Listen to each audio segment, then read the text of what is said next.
तो दुद्दू को मेहरारू रख ले हवे का। हाँ हो मोरी रानी रोज काटीला चानी। हाँ तो कुकुरा रे सुधर जो। ऐसे कैसे सुधार जाई हम बोला रानी। हाँ तो लतियाई के तोरा याद दिला देब नानी। तोहरी ले ज्यादा उकुल प्यार हमसे करेली।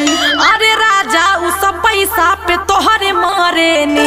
एगो से रात में मिली एगो से दोपहरिया में। इकुल तू कर बेताना रहे देव कोठरिया में। अरे एगो मुर्गा ता एगो मछरी रोज खियावेले। अरे का कहीं रे मुआना हम तोरा के। हमर बतिया तोरे समझ में ना काहे आवेले। हाँ ले सुन मेहर छोड़ी घरे तू घुमाई करेला दोसरा के धन।